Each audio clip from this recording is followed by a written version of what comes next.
Throughout human history, one entity has held the highest mortality rate, known by many names like influenza, smallpox, and the plague. This entity is commonly known as the virus.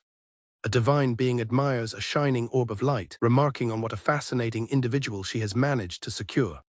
The orb of light is released into a vast forest. The divine voice informs the entity that it chose to become a virus, and its fate is now its own to decide. The newly born virus floats near a small, unsuspecting mouse. The virus detects the bush rat and immediately attaches to a cell membrane. It begins its invasion through the host's nostrils. Slipping past the initial defenses, the virus invades the cell's interior. It commences fusion with the membrane. After successfully casting off its outer shell, the virus makes its way deeper. It invades the cell's nucleus. The host mouse begins to shiver. Inside the nucleus, the virus creates RNA ligase.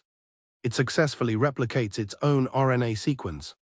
As the process completes, the mouse flails uncontrollably, the preparation for ejection now complete. The infection is a success. The virus now possesses control of the organism. A moment later, a consciousness awakens within the mouse's body, confused by a splitting headache and its outdoor surroundings.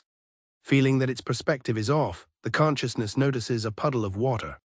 It peers into its reflection, trying to understand its new situation. Upon seeing its reflection, it screams in shock, realizing it has become a rat. It struggles to recall its past, remembering only being at the office. Suddenly, a strange spike pops out of the ground nearby. The rat is startled by the sudden appearance. The spike reveals itself to be a predatory plant, which skewers a bizarre three-legged bird. The rat is baffled by a plant that attacks birds, not to mention a bird with 3 legs. The sight fills it with dread. Gazing at the alien landscape, the reincarnated individual comes to a stunning conclusion: this must be another world. It recalls working late at a pharmaceutical company after everyone else had gone home. It had been borrowing the lab for personal research. The recollection ends abruptly with a lab accident, leading it to deduce it must have died from a mistake. After death, it found itself in an empty white space before a goddess. She spun a roulette-like device and announced what it would become in its next life. The goddess had called it a virus. Now, possessing a rat, it realizes that it has infected and taken control of this body. Though the idea of a goddess is absurd for a researcher, its current predicament points to reincarnation. It finds a dark humor in its new existence, musing that becoming the host of a lab rat is a fitting karma. Determined to understand its new capabilities, it ponders what to do. It notices a cloud of red particles and realizes with a shock that it can see the individual virus particles that make up its body. It wonders if each particle is a part of itself and if it can control them. It concentrates, focusing its will. Its perspective begins to warp and shift. The world dissolves into a new viewpoint. It succeeds, changing its perspective to that of a single virus. It finds itself inside a blood vessel, floating next to a red blood cell. Realizing the danger of being discovered by white blood cells, it urgently seeks an exit. It spots what appears to be a fenestration, an opening in the capillary wall. Upon exiting the blood vessel, it spots the cell membrane. Suddenly, it witnesses something like a tumor popping out of a nearby cell. The new form bursts forth. A multitude of its own spares are born from the cells, a rather gross sight. It tries to communicate with them, asking if they can speak. It concludes that only it possesses a will of its own. It ponders why it alone has a will and wonders if it's meant to command this vast army of viruses. It decides to test how they would react to orders. It issues a command for them to follow. A large number of them gather in response. It determines they can be controlled from a distance to a certain extent. However, the concept of a collective consciousness of viruses defies modern common sense, making it difficult for the former researcher to grasp the limits of this ability. A sudden announcement indicates the traits it currently possesses. It has found the traits of domination, infection potency, and duplication, all at level 1. It realizes these are its abilities. After infecting the rat, it duplicated inside the body. It then became able to dominate the host's body and decides it must find a host with high vitality. Furthermore, the complete infection of the bush rat allowed it to copy the skills of cowardice and danger perception onto its RNA. It connects the dots. The skills of cowardice and danger perception belong to the rat. This means that the more living things it infects, the larger its repertoire of skills will become. The realization makes it laugh maniacally. This has become fascinating.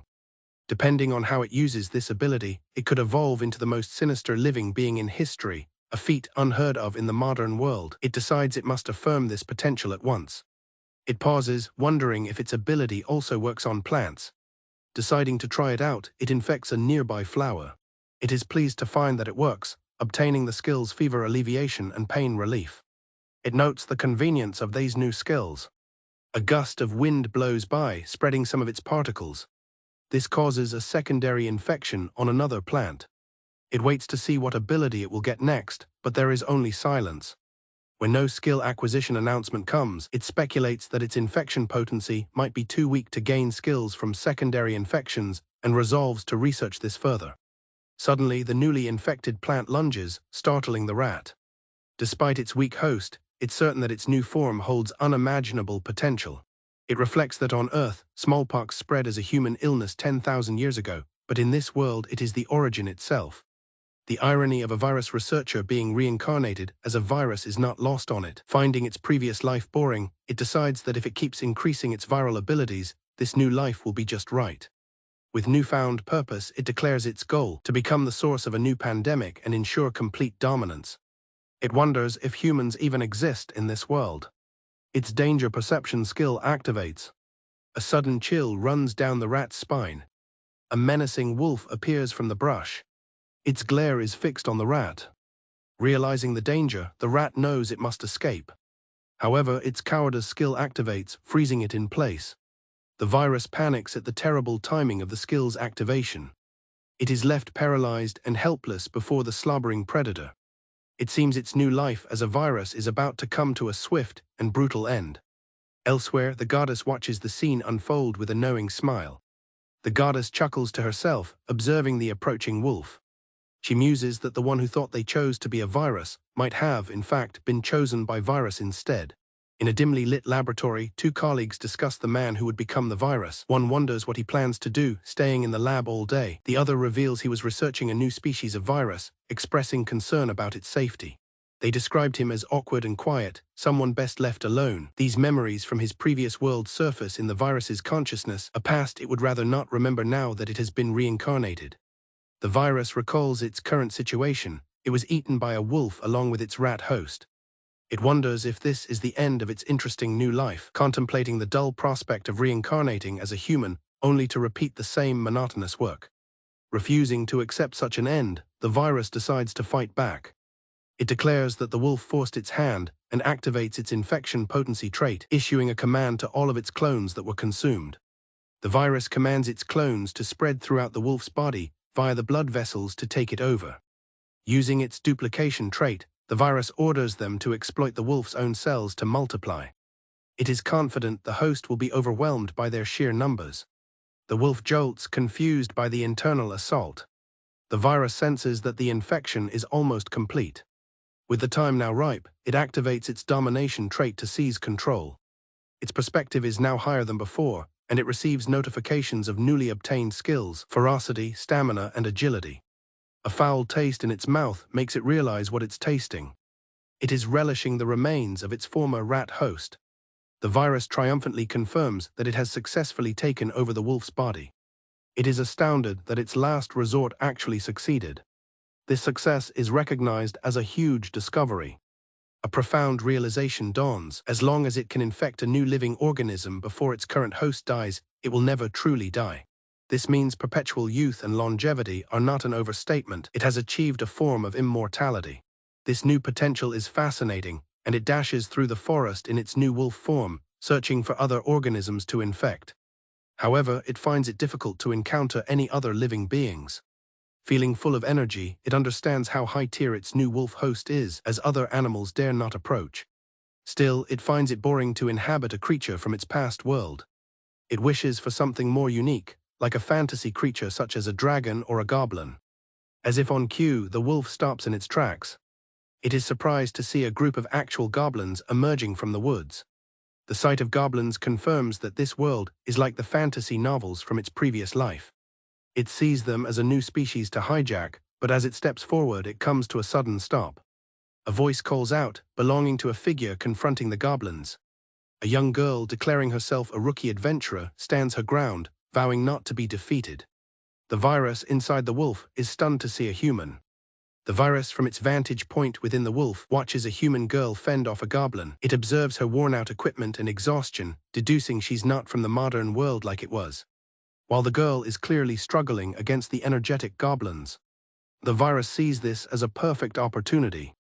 Having confirmed the existence of humans, a crucial element for its research, the virus formulates a plan to first acquire the goblin's skills and then possess the human, while also testing out a new idea. The virus begins its experiment, combining the rat's agility skill with the wolf's ferocity. The result is a new creation, a wolf with the nimbleness of a rat.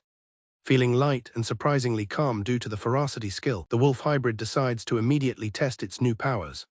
It charges towards the fray where a goblin is attacking. The girl is still struggling to defend herself. The wolf hybrid leaps into action, swiftly dispatching a goblin and obtaining the short temper skill in the process. The wolf bites down on a goblin, finding the taste unpleasant. The girl is stunned by the sudden appearance of a large grey wolf. The remaining goblins react in fear. The wolf revels in its new body's lightness, effortlessly leaping over a goblin. It feels completely different from its former life as a 30-year-old researcher, turning on the terrified creature. After taking down another goblin and gaining the night vision skill, the wolf continues its assault. The girl, completely spent, collapses, realizing this is no ordinary wolf. Deciding it would be a hassle to be chased by the human, the virus opts to infect the last goblin from a distance to steal its abilities. It successfully gains the versatile dexterity skill. The wolf then turns its attention towards her. The frightened girl pleads for it to stay away. The wolf approaches the collapsed girl and sniffs her, assessing her condition. It notes that while exhausted, she's uninjured and her body is a viable host. However, the wolf suddenly seems to agonize over a decision, confusing the girl. The virus hesitates, realizing it knows little about this world. If their medical knowledge is advanced, infecting the girl could lead to its own discovery and eradication. The girl, seeing the strange scene, nervously asks if she's going to be eaten. The wolf barks, trying to convey that it's just thinking. The girl completely misinterprets the situation, believing the wolf saved her and thanking it profusely. The wolf is shocked by the sudden physical contact. As she lunges forward for a hug, it immediately recoils and leaps away. Undeterred, the girl opens her arms wide, calling the pupper over and telling it not to be afraid. The virus, however, is trembling with nervousness, utterly bewildered by this unexpectedly careless and dumb creature. The girl chatters on to the wolf, admitting she mistakenly thought reading a book on swordsmanship would suffice for real combat. She found herself in trouble when another goblin attacked, but now sees the wolf's movements as an excellent reference for her own training. Her rambling shifts to her love for tasty food and the difficulty of finding it in the forest. The virus, having hoped for useful information about this new world, grows weary of her nonsense. It lets out a yawn which shocks the girl into silence. Realizing she got carried away, the girl apologizes for talking so much. Composing herself, she properly introduces herself as an adventurer named Elena. Elena formally thanks the wolf for saving her, and the virus finally learns something useful: she's an adventurer. The virus recalls from its past life that adventurers are people who defeat monsters for rewards, wondering why a teenage girl would be undertaking such dangerous work alone. Elena explains that she only became an adventurer 2 weeks ago and lacks talent, finding even the weakest goblins to be too much for her. Since everyone at the Adventurers Guild ignored her, she had to venture out alone. Hearing this, the virus confirms her weakness and considers an interesting experiment, strengthening her with its own viral abilities. Overwhelmed with emotion, Elena declares the wolf her very first partner and gives it a kiss on the nose. The virus, completely taken aback by the sudden intimacy, dashes away in shock, leaving a surprised Elena calling after it. The virus is still reeling, thinking that in its previous world her actions would have constituted a criminal offense. It concludes that Elena is hopelessly naive. Elena apologizes, stating she must return to town soon as it gets dangerous after sunset. She expresses her sadness at having to leave, and the wolf gets to its feet. Deciding its top priority is to find out where she lives, the virus begins to walk with her. Elena is thrilled, thinking the wolf is a gentleman for escorting her. The virus is silently flustered by her cheerful assumption. As they walk, Elena begins to tell her story. Before becoming an adventurer, she worked in the fields of her small village. Because it was such a small place, everyone had been like family to her since she was born. Her story takes a somber turn as she reveals her village was destroyed by goblins. She quickly adds that everyone's lives were saved. However, because the village was in shambles and couldn't withstand another raid, they all had to move.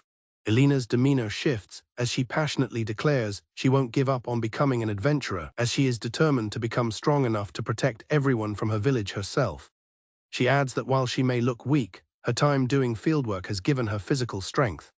The virus listens, finally understanding her motivation. The virus reflects on its own past life, where it had wanted to invent medicines to help people. However, its obsession with its work led to it being treated as an oddball, and it eventually grew to hate humanity.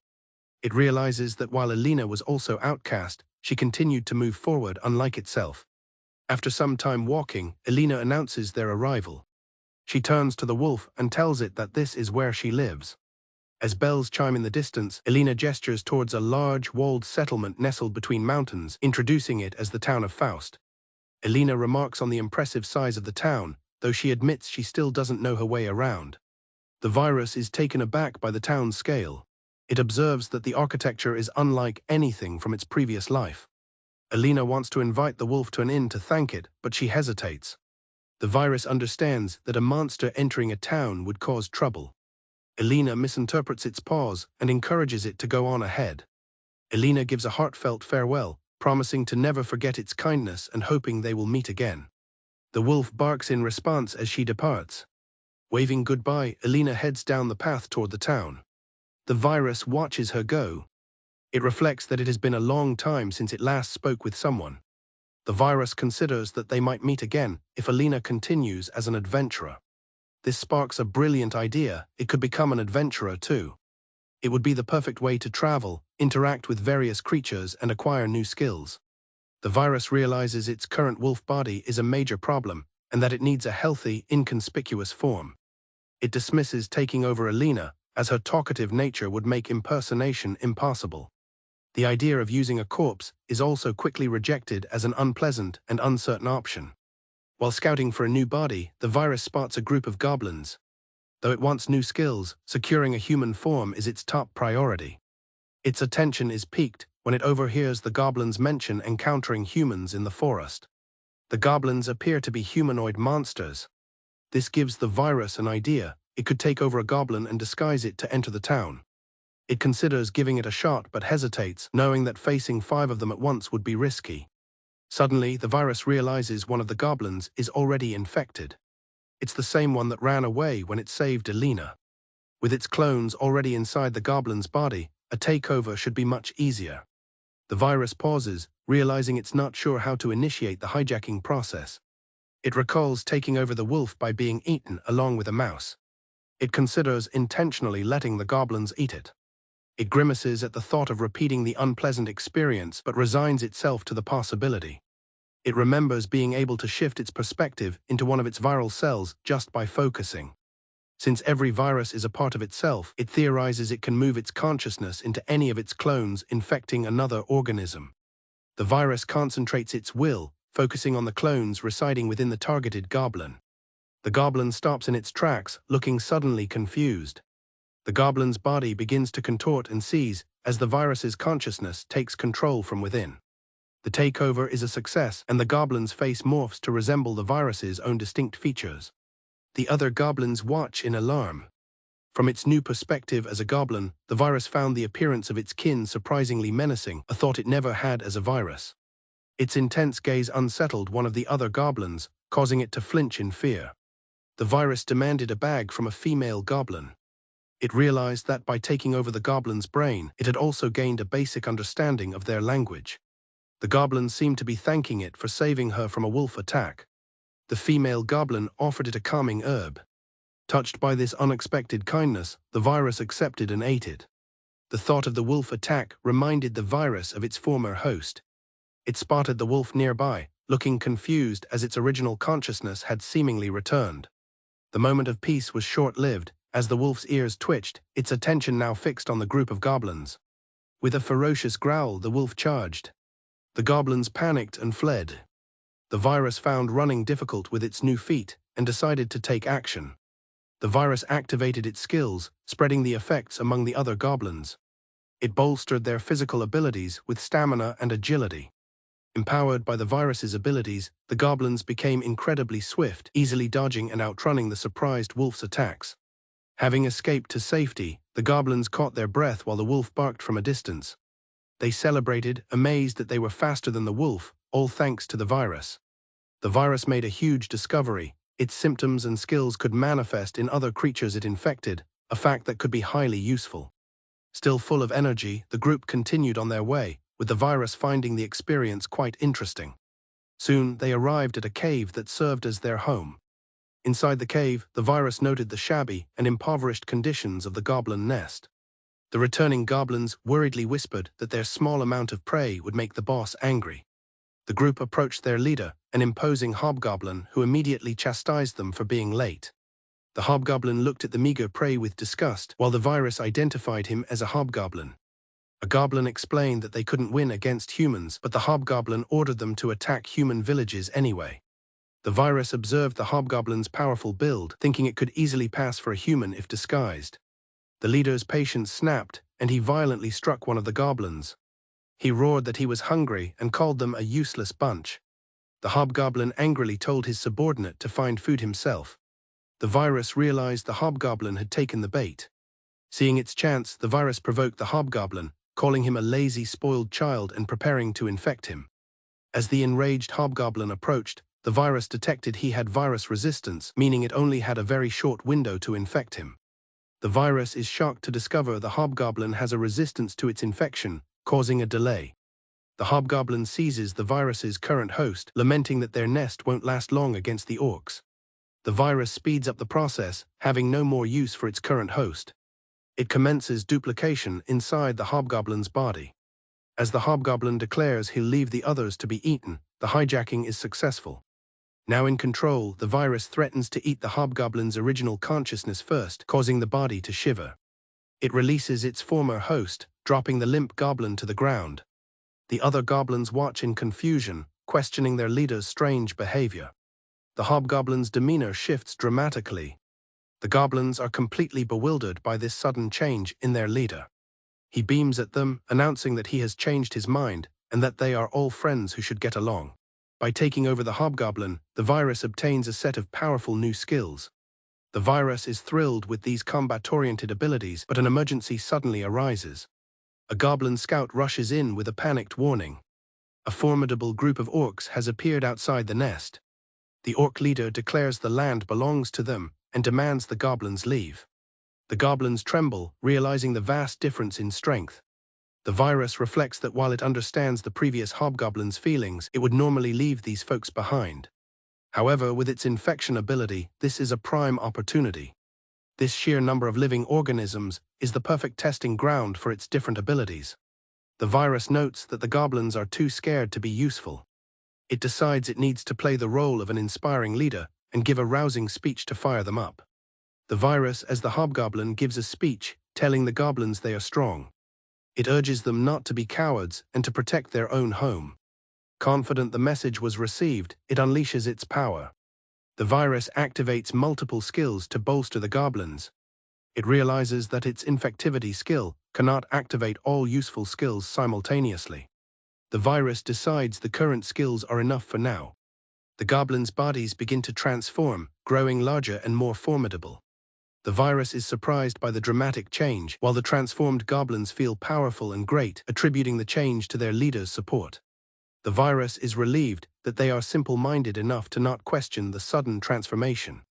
Standing before its newly enhanced army, the virus prepares to begin its first large-scale experiment since reincarnation. The orc leader looks on in disbelief, questioning what is happening. He wonders if the goblins are using body-strengthening magic, but dismisses the idea, doubting they are smart enough.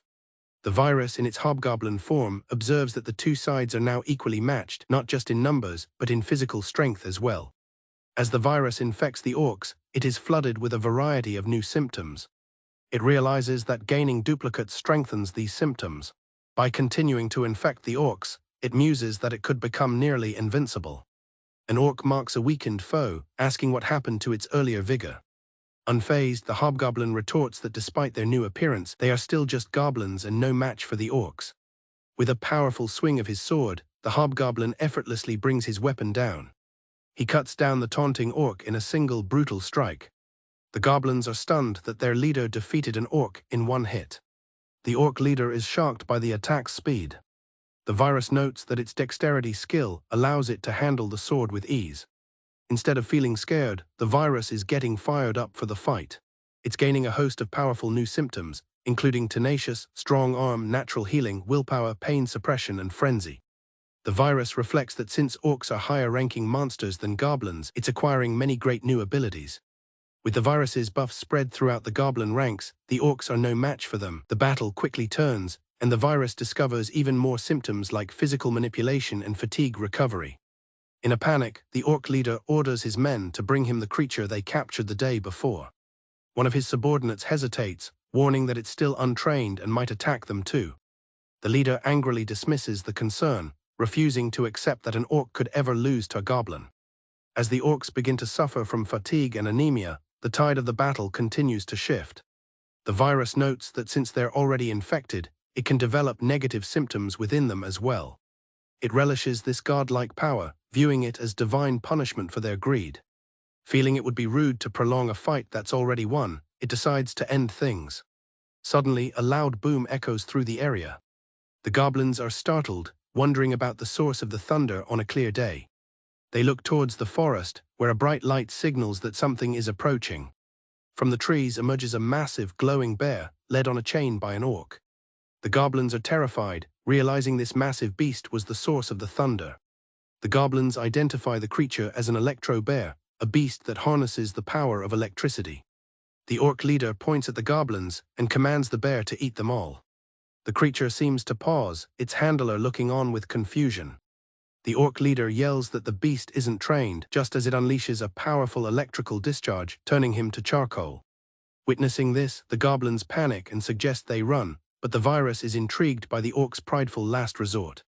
The virus confidently declares it will not lose. It sees the bear's electricity as a fascinating ability it must acquire and refuses to retreat from such a treasure. Knowing the infection process will take time, it asks a nearby goblin for its spear. Deciding that getting close would be too dangerous, the virus coats the spearhead with its infected blood. The plan is to pierce the electro-bear with the spear and infect it. The spear is thrown, but harmlessly repels off the bear's incredibly tough fur. The virus is shocked by the toughness of the creature's hide. Though the spear didn't pierce the skin, the virus realizes some of its infected blood must have gotten into the bear's eyes, allowing it to acquire new skills. With this partial infection, it decides to send its consciousness into the bear's body. The attempt to transfer its consciousness fails. The virus senses that its presence within the bear is too weak. It theorizes that the electricity the bear generates is killing any virus that gets too close. As this realization dawns, the electro-bear begins to advance on them. The hobgoblin is engulfed in the electro-bear's electrical attack. He grits his teeth in pain, realizing that his lightning resistance wasn't strong enough to nullify all the damage from the intense struggle. He looks around to see the other goblins, who lack any resistance, being charred by the electricity. The electro-bear lets out a ferocious roar. The hobgoblin is filled with frustration, knowing his current symptoms are insufficient to protect his followers. He considers escaping, acknowledging he grew complacent and can't afford to lose his precious new body.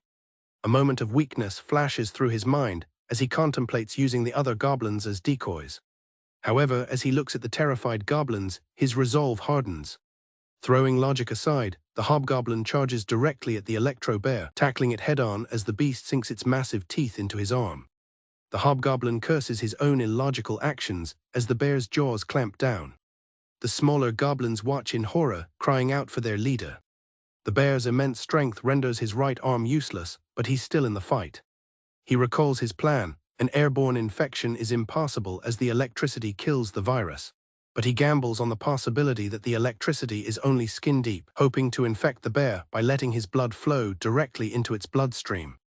The gamble pays off as the virus courses through the electro-bear, activating a host of negative symptoms and allowing the hobgoblin to acquire its electrical abilities. Simultaneously, he applies several self-buffs, including sharp claws and superhuman strength. He declares that with his newly acquired multitude of lightning-related symptoms, the bear's signature attack is now useless against him. Channeling his newfound power, he unleashes a devastating slash against the beast, discovering even more symptoms like magic power generation and electromagnetic discharge. He roars in triumph, having successfully turned the tables. The battle won, the hobgoblin sways dizzily, convinced of his own strength. He collapses and the goblins rush to his side, worried he's hurt. Just then other goblins arrive, presenting a huge bounty of food, celebrating the day's spoils. 3 days later, the hobgoblin has settled into life with the goblins, who can now gather food in abundance with the orcs gone. He reflects on his recovery. Injuries that would have crippled a normal person healed in just 3 days, thanks to his healing and vitality symptoms.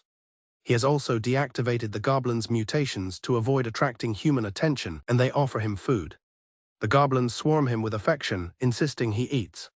He finds himself enjoying his role as their boss, a new experience for him. His thoughts are interrupted when a goblin runs up to him, excitedly announcing they found something strange. He muses on his new nature as a virus, driven by an instinct to invade and spread. An idea forms in his mind as he holds an ornate metal helmet. This could be the key to disguising himself as a human.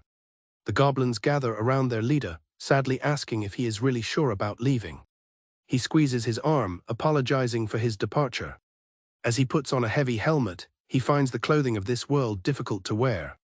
He explains that his last fight proved he wasn't strong enough.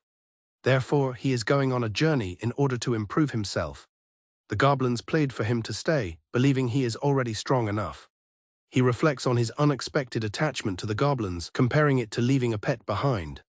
A goblin offers him the durable and warm fur from the Alecbear as a parting gift. The kind gesture moves him to tears. He tells the goblins they are already strong, reminding them of their battle against the orcs. He promises he will definitely return and asks them to wait for him. The 2 goblins glance at each other, taking in his words. Filled with resolve, the goblins shout that they understand and will be waiting for him. As he departs, he feels confident that the abilities he gave the goblins will be enough to protect them from humans. He decides to head for the town of Faust, a place Elena mentioned.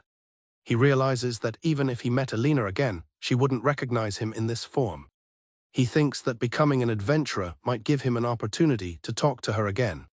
However, he suddenly becomes flustered, worrying if his getup is too suspicious to pass for a human. He's managed to cover his green skin and has been practicing his speech, but he still doubts he can pull it off. He grows increasingly worried about entering the town in his current state. He wants to be completely sure he can pass for a human before he attempts to enter. A sudden growl catches his attention. He sees a carriage being attacked by a pack of wolves. The guards curse as the wolves keep coming, wondering if they're after the cargo. One guard cries out as a wolf attacks, realizing they can't handle the sheer number of assailants. He uses his secrecy symptom to stealthily take down one of the wolves. A guard is startled by his sudden appearance, wondering where he came from. When a guard demands he identify himself, he nervously stammers a greeting. He's relieved that his speech is understood and his disguise is holding up. He stammers that he is there to help them. Mistaking his nervousness for fear, a guard tells him to get to safety, feeling he can't let someone so scared fight. The guard yells for him to watch out as a wolf attacks. Annoyed that a wolf bit him while he was talking, he tells it to stop being a nuisance. Someone watching from the carriage is stunned by his immense strength. He powerfully strikes the wolf, sending it flying. He decides to quickly infect the wolves with negative symptoms before his clothes get torn and expose his green skin. Seeing his power, the guards decide to join him in the fight. He tries to tell them to hold on. As he releases his virus, some of the particles drift towards one of the guards. The infected human instantly discovers new symptoms like parrying and kinetic vision. He panics, realizing he made a mistake and infected a human. He worries that this world might have a way to develop a vaccine, which could lead to his complete eradication. Amidst the chaos of the fight, he desperately wonders what he should do. One of the guards announces that the grey wolves are retreating. The guards thank him, calling his fighting amazing and his strength inhuman.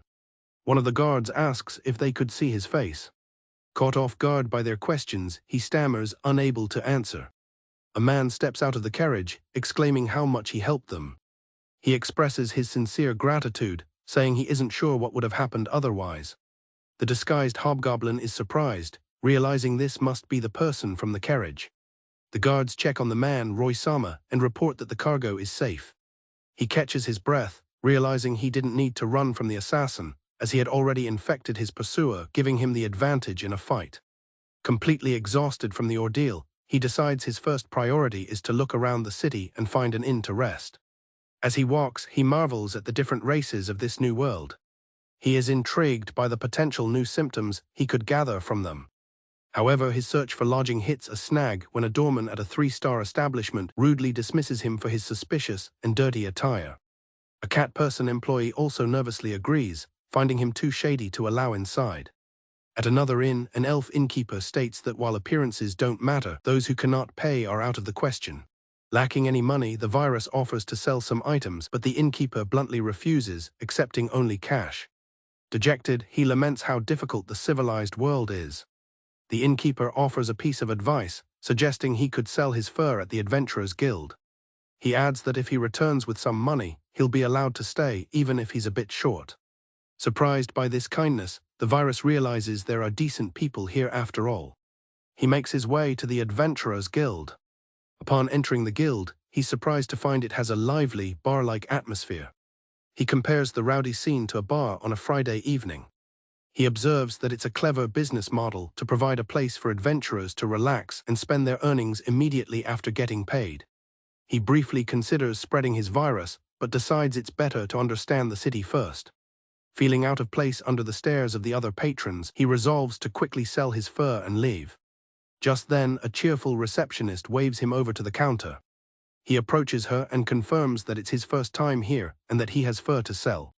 The receptionist promptly provides a registration form. When he mentions he has no ID, she cheerfully assures him it's fine. She explains that the guild operates as a meritocracy and always needs more people, so everyone is welcome. She then asks for his name to complete the registration. He is caught completely off guard, not having a name. Thinking quickly, he gives his name as Walker Parasite. He internally reflects that the name, a combination from his past life, sounds decent enough. With his registration complete, the receptionist hands him a 6th grade adventurer card and tag. The receptionist encourages the newly named Parasite, telling him a strong rookie like him will get party invitations soon. She suggests a simple herb gathering quest for his first job. However, Parasite interrupts, asking if he can sell the fur he brought with him, surprising the receptionist. With a shocked expression, the receptionist asks how he obtained the fur, which the other adventurers recognize as belonging to an S-ranked Elecbear. Parasite calmly replies that he defeated it himself. Realizing he's drawn too much attention as the adventurers chatter about the powerful monster, Parasite begins to worry. He quickly tries to downplay his feat, claiming it took 20 goblins to defeat the beast. He then puffs out his chest, asking if this display is enough to prove he is a rookie with potential. His explanation leaves the receptionist stunned into silence. The receptionist explains that the guild doesn't pry into details as long as sufficient proof is provided, and hands over the reward. Relieved that he managed to trade the fur without further questioning, Parasite is eager to escape the attention. As he leaves, Parasite observes the receptionist, noting that despite her kind demeanor, her faint scars suggest she is highly skilled. He muses that her strength might be why the guild is so accepting of newcomers and is tempted to infect her. Just as he turns to go, she calls out to him. He realizes she was only pointing out that another person is waiting in line. Turning around, Parasite sees a young girl standing behind him. A flash of recognition hits him as he identifies her as Irina. With a bright smile, Irina expresses her admiration for his accomplishment. Parasite is surprised by their unexpected reunion. He notes that she is still pursuing her dream of being an adventurer. After Irina finishes at the counter, Parasite takes a seat. He wants to talk to her but struggles with how to approach the situation without revealing his true nature. Meanwhile, the receptionist discusses party matters with Irina. The receptionist apologetically tells Irina that she couldn't find a party for her. Parasite observes her dejection, realizing she's still adventuring solo. As Irina walks away sadly, Parasite thinks that perhaps it is for the best, considering the rough environment. A burly adventurer named Gajaru suddenly approaches Irina. Parasite watches on, thinking she's finally being recruited into a party. Gajaru taunts her, asking if she has found a party yet, to which she quietly replies that she hasn't. Gajaru condescendingly tells her he feels for her but can't afford new recruits. He leans in and offers to introduce her to another job instead. Irina reminds him that she has already refused his offer before. Parasite understands that Gajaru's intentions are not honorable. He struggles with the desire to help, hoping someone else will step forward so he can remain inconspicuous. The surrounding adventurers mock Irina, telling her she'll earn far more with Gajaru's offer than by picking herbs.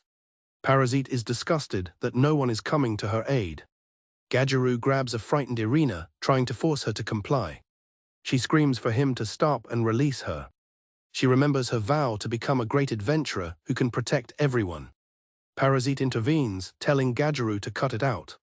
Gajaru turns to face the person interfering. He scoffs at Parasite, mocking his strange voice.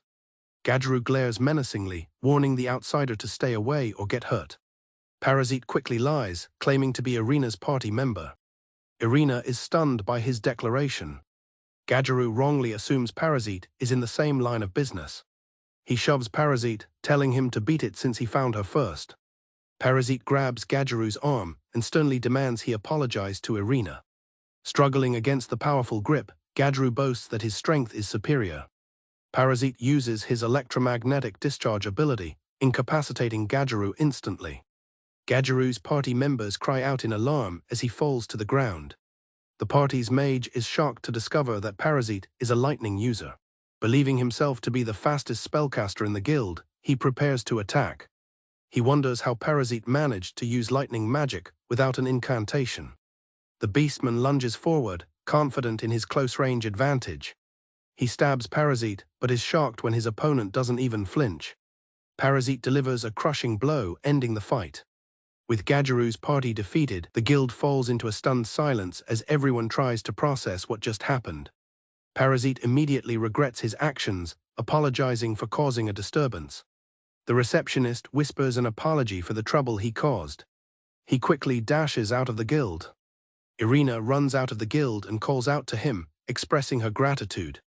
Gathering her courage, she asks if he would consider forming an actual party with her. Irina asks Parasite if he would be willing to form a party with her. Parasite is stunned by the proposition, wondering what she's thinking. He asks if she didn't find his earlier actions strange, but she insists she knows he was only trying to help. She admits it's shameless to ask, but reiterates her desire to form a party. Parasite firmly refuses her offer. He tells her that, based on what he saw earlier, she shouldn't be involved in such a dangerous line of work. He advises her to find a more stable job and apologizes for his bluntness. Undeterred, Irina smiles and says it's no problem, as she's used to being turned down and will keep trying. Parasite is surprised. She intends to continue despite the hardships. Irina passionately declares that it's her dream to become an adventurer and protect everyone. Her words impress Parasite, who notes her strong determination. Parasite reconsiders, realizing he needs someone trustworthy in this unfamiliar world. He decides her trustworthiness is more important than her strength and agrees to team up. He proposes a trial run where they split the rewards equally. Irina adds that she'll have to teach him how to fight properly. Suddenly, Irina bursts into tears of joy. Parasite is confused by her reaction, asking if something is wrong with the terms. She explains that she's just incredibly happy, as she's so used to being by herself. Irina thanks him profusely, still surprised that he agreed. Parasite internally reflects on his own past life, finding her feelings of hitting rock bottom all too familiar. Now beaming, Irina suggests they go out for a meal to celebrate and get to know each other better. They head inside a nearby tavern to share a meal. Irina insists on treating Parasite as thanks for his help, handing him a menu. Feeling a bit bad since he just made a lot of money, Parasite decides to accept her gesture of gratitude, and they both order the daily meal. They then formally introduce themselves. She is Irina, a grade 6 rookie, and he is Walker Parasite, a recently registered adventurer. Irina is shocked to learn he's a rookie, as she had assumed he was a veteran. Parasite claims he grew up as a hunter in a remote mountain area and is clueless about city life. Irina enthusiastically offers to help him adjust to the city and promises to learn from watching him fight. Irina marvels at his skill in both martial arts and magic. Parasite internally panics, knowing his abilities are due to the virus and that he can't reveal his secret. He decides to use this as an opportunity to gather information about magic in this world. Just then, the waitress arrives with their food, and Parasite is excited to have a proper meal. As the food is served, Parasite has a sudden realization: he can't eat with his helmet on. Irina giggles, pointing out the obvious. Thinking fast, Parasite makes up an excuse, claiming he has a bad scar on his face, and Irina immediately apologizes. Irina suggests they ask the waitress to pack his meal to go. She reassures him that serious injuries are common for adventurers. She explains that a hobgoblin once attacked her village, killing many people. This tragedy is her motivation for becoming a strong adventurer, so she can protect everyone. Parasite listens silently, a heavy silence hanging between them. He reflects on the profound irony that she has no idea she is speaking to a hobgoblin face to face. He feels a growing sense of guilt for deceiving her and resolves that he must find a human body to inhabit as soon as possible. Until then, he knows he must ensure she never discovers he is a goblin. Irina, oblivious, thanks him again, expressing how lucky she feels to have met him. He is touched by her kindness and innocence. She reminds him of his grandmother's advice not to judge a book by its cover. As they leave the tavern with his takeaway meal, Parasite feels he needs to stay on guard. He offers to escort her back to her lodging, worried that the thugs from the guild might return. Irina accepts his offer, apologizing for all the trouble. On their way, Irina cheerfully recounts how a friendly wolf helped her find her way back to town from the forest. Parasite is startled, realizing she's talking about him from before he got his current gear. As she muses that she might have a talent for being a monster tamer, he quickly changes the subject. Parasite reminds Irina that tomorrow will be their first time working together and tells her to get plenty of rest. Irina agrees, expressing her excitement and admitting that while she's a bit worried, she's sure their teamwork will improve. Parasite feels a similar sense of anticipation as they part ways in the bustling town. Elena announces from the street below that their adventure begins today. Startled, Parasite bolts upright in bed, panicking at the sound of her voice right outside his window. Elena stands outside the inn, confirming that this is where he's staying. Upstairs, Parasite peeks out the window, bewildered that she's an hour early. Having already confirmed his location with the innkeeper, Parasite scrambles to get dressed. Now fully geared, Parasite opens the door to find an enthusiastic Irina. She cheerfully explains that she simply asked around for a large man in a black cloak and bird mask. Parasite internally sighs, realizing his appearance is far too conspicuous, and reinforces his need for a new host body. Noticing his quiet demeanor, Irina worries that he might have changed his mind about their party. Parasite quickly dismisses her concerns, trying to shift the mood. He declares they should head out immediately for their first adventure. Reassured and excited, Irina readily agrees. They walk through a lively market. Parasite's unique appearance draws the attention of a vendor. She offers him a local specialty, kaglam juice, for 10 silver. As he's about to pay, Irina quickly intervenes. Irina calls out the vendor, stating that 10 silver is double the actual price. Caught, the flustered vendor quickly changes her offer to 2 drinks for 10 silver. Parasite accepts the new deal. Irina gently lectures him about not trusting people so blindly in the market. Parasite is impressed by her savvy negotiating. Irina explains that she has even been forced to eat weeds to save up for her quest. Parasite is taken aback that she would buy him lunch despite her poverty, but she insists she was saving for a special occasion. Her kindness deeply moves him. Her situation hardens Parasite's resolve. He wants to complete quests so she can finally eat well. Irina suggests they hurry to the guild to get a quest and their payment, then return to the market. Still, she worries that he'll get tricked again without her. Irina vows to keep a close eye on Parasite to prevent him from being scammed again. He gratefully accepts her help. Her cheerful confidence is suddenly broken when she stops in her tracks, staring in shock. Inside the guild, the receptionist asks Irina if she's truly teaming up with Parasite. Irina happily confirms it and defends him as a nice guy. The receptionist remains unconvinced and suspicious. Parasite feels the weight of other adventurers' stares from the previous day's events. Parasite asks for a quest suitable for 2 novices. The receptionist questions this, reminding him he single-handedly defeated an Alekbear. He explains that the goal is to find something that can also serve as training for Irina. Understanding, she suggests they hunt horned rabbits. The receptionist explains that horned rabbits are ideal targets for novices. Together, they declare their determination to succeed. Parasite accepts the quest, promising that he will support Irina. As they leave, the receptionist sincerely wishes Irina well, telling her to be careful. Parasite hopes that successfully completing this quest will help him earn some of her trust. Out in the forest, they search for the rabbits. After an hour with no luck, Parasite wonders if they're rare. Irina theorizes that goblins might have recently passed through, scaring the rabbits away. The suggestion makes Parasite sweat, as he worries his own goblin nature is the cause. Parasite is determined not to let their first mission end in failure. He tells Irina to stand back, explaining that he'll use magic to find them. He plans to utilize the symptoms he acquired from the merchant earlier. Parasite activates his skills, presence concealment and presence detection. His magic reveals all traces in the area around them. His senses pinpoint something inside a nearby fallen log. He calls out to Irina, telling her to check it out. She's amazed, thinking he used advanced spatial perception magic. Before they proceed, she stops him, saying there's something she needs to ask. Irina asks that he not use any magic on her. Despite her weakness, she is determined to grow stronger through her own efforts. Parasite agrees, acknowledging it's for the best. Parasite reflects on his viral power, knowing that once he infects someone, the process is irreversible. He resolves not to use his abilities on Irina, even to strengthen her. They agree to approach the log from opposite ends to corner whatever is inside. Parasite cautions Irina that horned rabbits are known for their powerful charge attacks. A rabbit bursts from the log and rams its horn directly into his mask. The sturdy mask absorbs the blow. Irina rushes to his side, but he assures her he's fine. Irina points out its heavy horn slows it down, and they give chase. As they give chase, Parasite feels a pang of uselessness. The horned rabbit makes a desperate dive into a nearby hole. Before Parasite can follow, Irina stops him. She identifies the holes as rock mole burrows.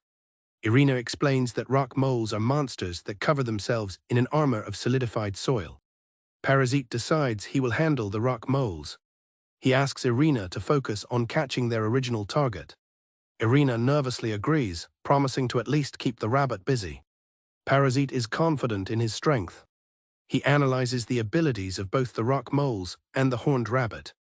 He successfully infects the horned rabbit, ensuring Irina won't be in any real danger. He decides to weaken it slightly to help her build confidence. With the monsters closing in, he tells her to go after the rabbit. Parasite clashes with a rock mole. He quickly gauges its strength, noting that it's far weaker than an orc. He is certain he can defeat it with brute force alone. The battle against the rock moles goes well. He believes it will be over soon. He glances toward Irina, thinking she might be struggling. However, he stops, surprised by what he sees. To his astonishment, Irina holds her own against the horned rabbit, her sword meeting its attacks with surprising skill and determination. Parasite is shocked. She is perfectly matched against her opponent. He realizes her focus is absolute in a one-on-one fight. He now understands that her earlier failure against the goblins was due to a lack of spatial awareness, and with a bit of support, she could be a truly formidable fighter. Watching her, Parasite sees her true potential shine through. With a final, decisive strike, Irina shatters the horned rabbit's horn, ending the fight. Irina proudly holds up the severed horn, exclaiming that she did it. Parasite praises her, calling it a great fight, but she asks if he used any magic to help her. He quickly denies it, insisting he did absolutely nothing. Parasite tells her she defeated the rabbit with her own strength and might have a real talent for adventuring. Overcome with emotion, Irina begins to cry again, explaining that it's the first time anyone has ever said something like that to her. She tearfully promises to do her best not to let him down. Following the success of their first request as a party, they celebrate their hard work. They receive their reward for the horned rabbit subjugation, a significant achievement for a 6th-grade adventurer. Elena is overwhelmed, having never held so much money before. Parasite encourages her, stating that since she was the one who defeated the rabbit, she should be proud and spend the money however she likes. The reward reminds Elena of a bag she has wanted for a while, and she excitedly asks if she can go buy it. Parasite agrees, assuming she's headed to the market, but Elena clarifies that the bag is special and that to avoid counterfeits, she plans to visit a reputable shop. She tells him the name of the shop is the Valkyrie firm. Parasite is shocked to hear the name, recognizing it as the store belonging to the assassin Roy. Elena, unaware of the connection, reassures him that the shop assistants are nice and even offer warranties. Parasite worries that Roy might be after him, but tries to calm himself by remembering that the merchant has only been helpful so far. Upon arriving, they find the Valkyrie firm is a large, impressive building. Parasite notes that it's much bigger than the other stores, and that business seems to be thriving. Both he and Alina are taken aback by its scale. Just as they enter, they are greeted by a cheerful Roy, who recognizes Parasite immediately. Alina is amazed that Parasite knows the famous owner, though Parasite is internally displeased by the encounter. Roy then turns his attention to Alina, asking Parasite who she is. Alina quickly introduces herself as a member of Parasite's party. Roy congratulates Parasite on finding a companion. Parasite tries to hurry things along, but Roy insists on helping them, offering anything they need as a token of gratitude for saving his life. Parasite is wary, believing that nothing is more expensive than a free gift and wanting to avoid being indebted to Roy. When Roy learns Alina is there to buy a bag, he immediately offers to help. He insists on giving her the bag she wants, citing his immense gratitude to Parasite. He then warmly invites them further into the store. Inside, Roy explains that his shop's quality is guaranteed through a fair trade motto, which means building a strong reputation with craftsmen. He claims they do not tolerate illegal practices, like using slaves to create counterfeit goods. Parasite observes that the store feels more like a supermarket than a high-end shop, but seems like a good place nonetheless. Roy presents Alina with a bag of holding. She is ecstatic, explaining that it's a magical bag that never tears and has 5 times the capacity of a normal one. Roy insists she take it, calling it a necessity for adventurers. He then offers one to Parasite, who firmly declines. Roy says he understands Parasite's reluctance to feel indebted. He insists the gift is purely out of gratitude, but Parasite admits that Roy could have handled the wolves himself. While he thanks Roy for giving the bag to Alina, he reiterates that he doesn't need one. With that, they say their goodbyes and leave the shop. As Parasite and Alina walk away, Roy and his assistant watch them go. Roy reveals that Parasite likely knew the wolf attack was a setup to test some mercenaries. His assistant then confirms that the tracking magic placed on Alina's new bag is operational. Roy comments on Alina's kind and gentle nature, noting she seems bright. Roy sinisterly remarks that she will fetch a good price on the black market. Meanwhile, Alina walks happily beside Parasite, overjoyed with her new bag and impressed that he knows someone so famous. Suddenly, Parasite stops in his tracks. Alina notices his abrupt halt and asks if something is wrong. He tells her he felt like they were being watched, but quickly tries to dismiss it as his imagination, even though he knows it's not. Parasite's danger detection skill activates, and he suddenly realizes a crucial detail: how did Roy know his name? He tells a concerned Alina that he's just tired. Alina offers to walk back to the inn alone, but Parasite insists on escorting her to the entrance. He now understands that he is the target and must get Alina to safety before separating from her. After escorting Alina, Parasite sends her on her way, sensing a suspicious presence. Alina thanks him profusely, promising to meet him at his inn the next day, telling him not to force himself if he is tired. She waves a cheerful goodbye, calling out his name as he departs. Parasite reflects that his time with Alina has been pleasant.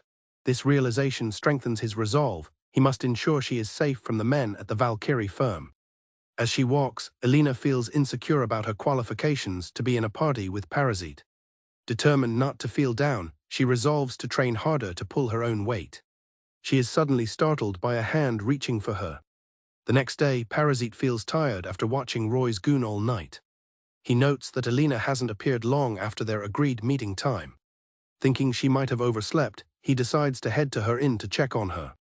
Parasite rushes to the guild and asks the receptionist if she has seen Alina. The receptionist confirms she hasn't seen Alina all day. Now deeply worried, he realizes Alina wasn't at her inn either. At that moment, one of Roy's men walks by, loudly celebrating his recent earnings. The man is startled as he recognizes Parasite. Parasite immediately confronts him. The guild receptionist looks on, surprised to see Parasite again so soon. Parasite recalls that these men were harassing Alina before and has a bad feeling. Using his presence detection skill, he tracks them, knowing he'll lose them if they blend into the crowd. He follows them as they duck into an alley.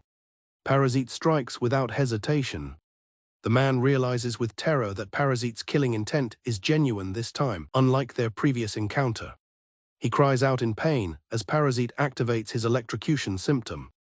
Parasite informs the men that he has already infected their bodies and warns them to answer honestly or face even more suffering. He demands to know where Alina is. The man initially denies knowing anything. Another jolt of pain forces him to relent, begging Parasite to stop. Under duress, the man confesses that they sold Elena to slavers. He desperately explains they had no choice, as they would have been killed for not meeting their quota. Fearing for his life, he claims he can't say more, but Parasite coldly presses for the slaver's location. Parasite grabs the terrified man, his message clear and menacing. He tells the man that if he doesn't want to die right here, he will speak. Broken, the man screams that the slavers are in an abandoned fortress north of the city. His companions confirm this is where all the slaves are held. Having obtained the information, Parasite confirms his destination. Without wasting a second, Parasite launches himself from the alley wall. The terrified men can only watch in shock as he disappears. Leaping across the rooftops with incredible speed, Parasite heads north, while the man he interrogated is left to reflect that Parasite is a true monster. Elena has been kidnapped by slavers and brought to their hideout. She and several others are held captive, frightened by their grim situation. A cloaked figure inspects the newly brought slaves. Elena can't believe she's been captured by slave traders, something she'd only heard rumors about. Her thoughts turn to Parasite, hoping he isn't worried and will quickly find a new party. She takes note of the other captives, including a young girl, making a total of 6 of them. The leader of the slavers grabs Elena's face, judging her to be suitable. Despite her fear, Elena resolves to find a way out of her predicament. He then questions why there are so few of them this time. The subordinate explains that they have been having trouble with some pests lately. He identifies the pests as people from the Valkyrie firm. Unseen by the slavers, 2 individuals from the Valkyrie firm watch from a distance, confirming the 6 missing girls have been found. The man expresses his relief that the captives are still alive. He reveals they were able to track the slavers using detection magic they had placed in one of the girls' bags. He assesses there are around 20 enemies and tells his companion he will handle the situation himself. He confidently reveals that his true job is that of an assassin. He plans to eliminate them all without leaving a single trace. His companion understands his desire to rest, but points out the urgency. She reminds him they don't have time to waste before the girls are sold off to the black market. The young girl among the captives begins to cry about unfair transactions. One of the slavers, annoyed by the noise, grabs her violently and tells her to shut up. Elena immediately cries out, pleading with him to stop. She angrily demands to know how he could be so cruel to a small child. In response, the slaver strikes her across the face. The leader remarks that her personality will make her difficult to sell, while another guard tells his cohort to stop damaging the product. The slaver holds a knife to Elena's throat, warning the other captives that this is what happens to those who act up. The assassin, observing the scene, is impressed by her spirit, noting she's not as timid as he thought. He prepares to take out the slaver from his vantage point. Just as he prepares to intervene, he senses something approaching and holds back. His companion asks what is wrong, and he replies that something is approaching from the forest at high speed. He senses it is a powerful monster and worries it might interfere with their plans. A winged, cloaked figure leaps into the compound. A cloaked, masked figure descends from the sky, swooping down towards the slavers. He lands with a powerful impact, creating a small crater.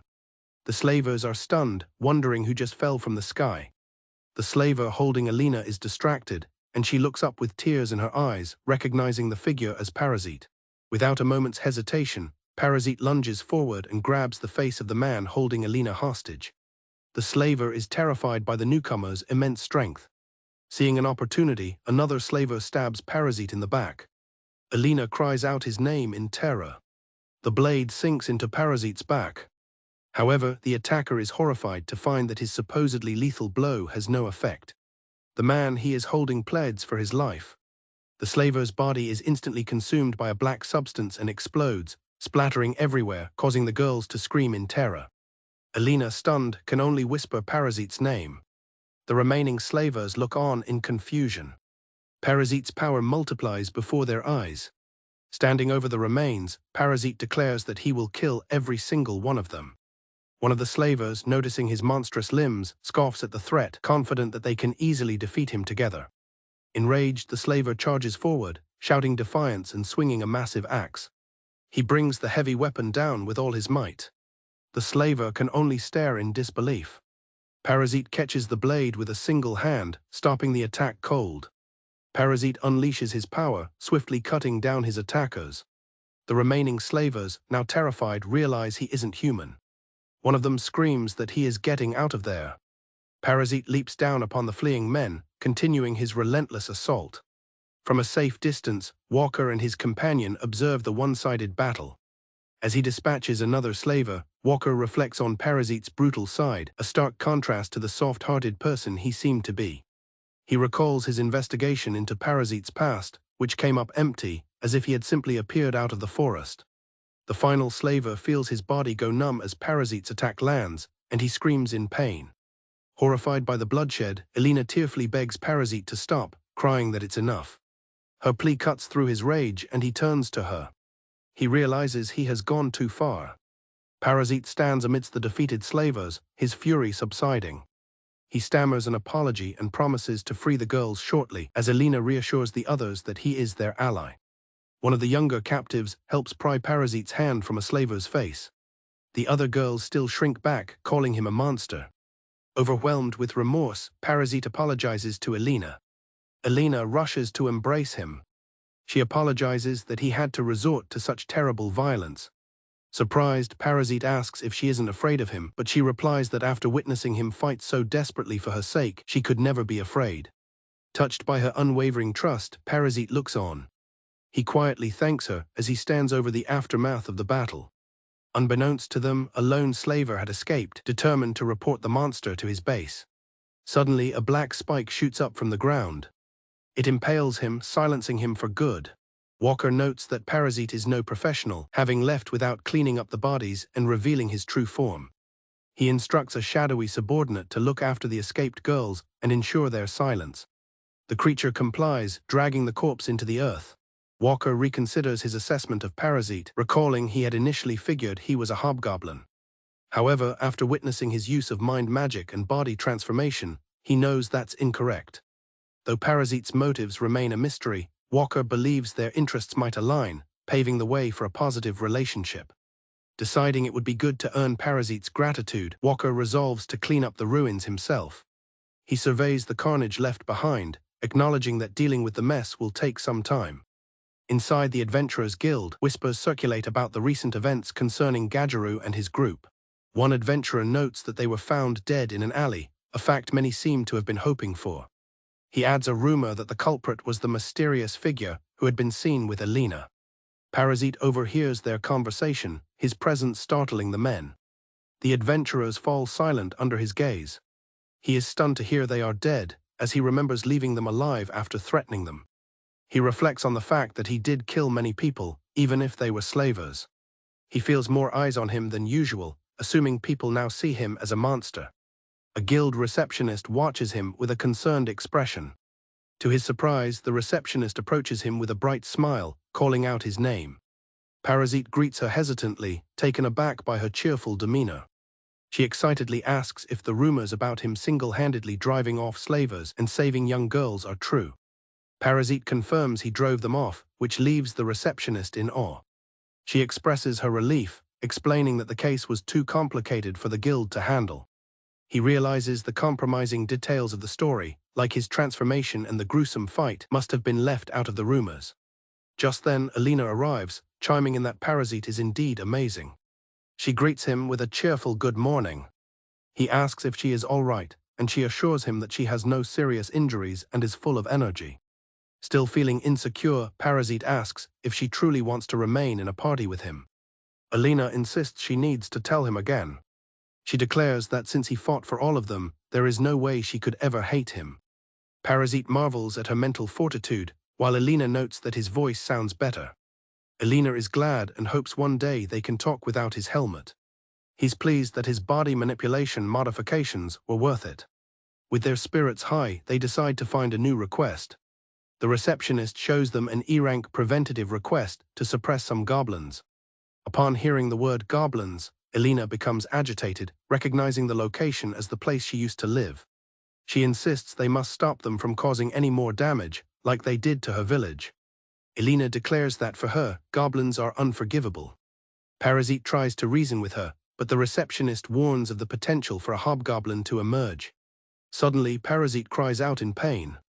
He tells a worried Alina that one of his old wounds has reopened, making it impossible to take a request. Refusing Alina's help, Parasite insists he can get back to his room and tells her to take a collection quest instead. As he leaves, Alina and the receptionist watch with concern. Walking away alone, Parasite internally admits that this situation is a problem. He reflects that he can't simply ignore the request, as the goblins were his companions. However, he recognizes that an adventurer defending a monster would be strange and could lead to his own exposure. As he wonders how to handle the situation, he suddenly has an idea. Just then Walker appears, greeting Parasite cheerfully. Parasite tries to excuse himself, but Walker stops him, mentioning the rumors about his recent heroic deed. He then produces Alina's hairpin, explaining he found it in the abandoned fort. Parasite realizes Walker must have been at the scene. Walker claims he was just passing by. He notes that with corpses scattered everywhere, Parasite was lucky to avoid serious trouble. He then reassures Parasite that there are no bad rumors circulating about him. Walker reveals that he dealt with the aftermath, putting Parasite in his debt. He asks if Parasite is still willing to accept his help after all that has happened. Walker adds that it would be an honor to assist someone with his talents. Though reluctant to be indebted to such a shady person, Parasite considers the offer. Deciding this is no time to worry about such things, Parasite tells Walker there is something else he needs help with. His thoughts turn to the Goblin Cave, home of his former companions. A goblin scout bursts into the settlement, shouting that he has huge news. He joyfully proclaims that Hobgoblin Sama is back. The other goblins react with stunned disbelief. The goblins swarm their returned leader, overjoyed that he hasn't forgotten them. Walker remarks that Parasite is truly a man of many talents, surprised that goblins are capable of speech. Walker's cheerful greeting startles the goblins, who cry out at the sight of a human in their midst. Parasite confirms with Walker that the goal is to protect the goblins from being subjugated. Figuring Walker already knows a great deal, Parasite decides to be honest about his nature. Walker cheerfully admits he knew all along, shocking Parasite. Trusting him now, Parasite listens as Walker suggests moving the group to a previously subjugated area.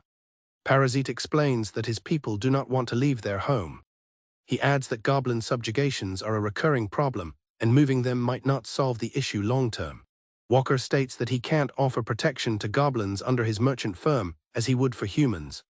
He slyly mentions that he has other, less public jobs, such as assassinations. However, he notes that such work cannot be entrusted to weak goblins. Intrigued, Parasite asks what would happen if they were stronger. Suddenly, the goblin's symptoms begin to mutate. Walker watches the transformation with a look of surprise. Their bodies begin to change, their hands sharpening into claws.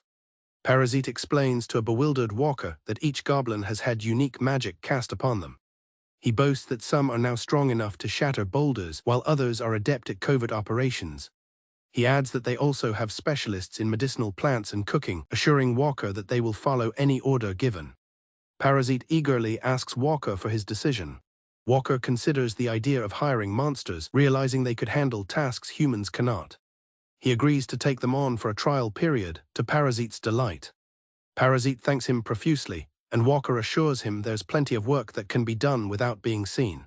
While Parasite hopes to avoid fighting adventurers, Walker cautions that preventing the first subjugation will only attract stronger foes. Walker then brings up Alina, remembering her hatred for goblins since they attacked her village. He advises Parasite that it would be prudent to find a new body before Alina finds out his true identity. Walker explains that he knew Parasite was using a form of possession magic. He recognized it from the way Parasite fought with no regard for his body, just as he did against the Grey Wolves. Parasite is amazed that Walker figured out his high-tier magic. With the business concluded, Parasite rallies the goblins, telling them to prepare for training. Parasite reflects on his decision, admitting he had no one else to turn to and wondering if he can truly trust Walker. Alina checks on Parasite, asking if he's okay now. He assures her he's fine and apologizes for what happened yesterday. She gives him an intent look, prompting him to ask what's on her mind. Alina happily announces that she went out and hunted a horned rabbit all by herself. She explains that thanks to him, she figured out how to best use her skills in a one-on-one scenario, luring the rabbit out with bait. Parasite tells her she has grown significantly, dismissing her modesty about it being a low-rank monster. Alina then reveals there was something she wanted to discuss with him. She enthusiastically pulls out a beginner's guide and asks if he would like to try challenging a dungeon with her. At the dungeon's entrance, a lively market thrives, serving as a hub for adventurers. Elena is excited by the energy of the place. Parasite remarks that the vibe is very different from what he expected. An adventurer questions the dungeon's safety, but his companion notes that no one seems particularly concerned about the danger. Elena explains that many adventurers, like them, are simply excited to test their limits, adding that the monsters on the upper floors are not much tougher than those outside. Her attention is then caught by another group of adventurers, and she points them out. An onlooker notices the group has third-grade tags and bets they'll make it to the middle layers and strike it big. Parasite remembers the tag he received upon registration, noting he's only a 6th grade. While the inner workings of dungeons remain a mystery, they are treated as an important resource for valuable materials, weapons, and armor. Elena adds that powerful individuals patrol the dungeon's interior as a preventive measure against monster escapes. Parasite is thrilled at the thought that different monsters inside the dungeon mean he can learn a whole new bunch of symptoms. He reflects that although he seeks a normal life, there is no harm in getting stronger. Eager to start, Elena urges Parasite forward, but he reminds her they still need to buy food. He also mentions the need for a lantern and a map. Elena admits she got carried away since it's her first time inside a dungeon. Parasite worries about her, but resolves that he needs these new symptoms to protect her. Elena happily notes the money from the horned rabbit will cover their supplies. With their preparations complete, they arrive at the imposing dungeon entrance. Parasite observes that the dungeon looks like a bunch of ruins, and Elena confirms it's an underground ruins type before crying out in pain. Parasite turns to see what's wrong. A slime has latched onto Elena's leg, and she tries to get it off. Insisting she is fine, Elena readies her weapon to deal with the creature. Elena strikes the slime, aiming for its weak point. She explains that slimes are easy to defeat if you smash their nucleus. She then quickly warns him that slimes generally contain a small amount of poison. Fortunately, she spots a medicinal herb nearby. Elena explains that rubbing sap from the herb into the wound will counter the poison. Parasite notes that she seems used to this. She bashfully admits that she memorized everything in the dungeon guide, so she wouldn't be a burden. Parasite is impressed, thinking that while she can be an airhead, she is a hard worker and he just needs to keep an eye on her. They venture further into the stone corridors. More slimes leap out to attack them. Elena complains about her cape getting sticky from all the slimes, while Parasite suggests this might be typical for the first few floors. Still, Parasite is pleased to have gained new symptoms like poison, paralysis, and acid from the different colored slimes. Elena expresses her disappointment, having hoped to fight something she couldn't find outside. Suddenly, she lets out a scream, and Parasite immediately asks what's wrong. Elena sheepishly apologizes, admitting a seated corpse had spooked her. Parasite observes the skeleton, concluding it doesn't look like an adventurer and was likely buried in the ruins long ago. They both offer a silent prayer for the deceased. The skeleton suddenly animates and grabs Parasite, causing Elena to cry out his name in alarm. Parasite is caught by surprise. With a swift motion, Parasite shatters the skeleton's arm and breaks free. Elena is shocked that the corpse moved, and Parasite identifies it as a skeleton monster. The shattered bones on the floor begin to pull themselves back together. As the skeleton repairs itself, Elena explains that it's a monster powered by mana that will keep regenerating until its core is broken. Parasite thinks to himself that destroying the head should be simple enough. However, he decides to infect the skeleton first, certain he'll be able to get some good symptoms from it. Parasite's attempt to infect the skeleton fails completely. He wonders if his viruses are ineffective against the undead or if the creature is simply resistant. With infection off the table, he decides to just destroy it. He begins to crush the creature's skull with his bare hands. To his surprise, a pulsing core is revealed inside the shattered bone. Startled by the unexpected discovery, Parasite throws the core. Elena instantly identifies it as the skeleton's weak spot and prepares to strike. Elena drives her sword directly into the core. The creature's body violently explodes upon the core's destruction, startling Parasite. Elena explains that magical beings cannot maintain their form once their core is shattered. Parasite's system registers the discovery of numerous new symptoms, such as magic engine, durability, and slashing resistance. He concludes that in the future, he will need to infect the core directly to acquire new abilities. He apologizes for throwing the core her way, but Elena reassures him, praising his amazing counterattack. He is taken aback by her pure admiration, feeling he'd just shown an uncool side of himself. He suddenly notices her entire body is glowing and asks what's happening. Alina announces that she thinks her mana has increased. Seeing Parasite's confusion, she begins to explain. She describes how a creature's life energy, or mana, is transferred to the nearest living being upon death, increasing their power. Alina excitedly proclaims that she just became a little bit stronger. Parasite understands it's like a level up and congratulates her. He reflects that while he didn't get a power boost, acquiring new symptoms is more than enough for him. Parasite thinks it's a good thing if she can better protect herself and he can still lend a hand. As they round a corner, Alina spots another monster. She identifies the creature as a lizardman, noting its agility and sharp claws. Brimming with new confidence, Alina asks Parasite if she can fight this one. Parasite is surprised she wants to fight alone, but she confirms she has a plan. Her plan involves a cold ball she bought, which is good for dropping the temperature. She carefully tosses the ball into the hallway. She reasons that if the temperature drops, the lizard-like creature's movements will be affected. With her plan in motion, she declares that this time, they're the ones setting the ambush. She lunges forward, sword ready to strike the slowed monster. Alina's first strike is blocked by the lizardman's shield. Parasite watches intently, wondering if her plan worked. The creature retaliates with a quick slash of its own.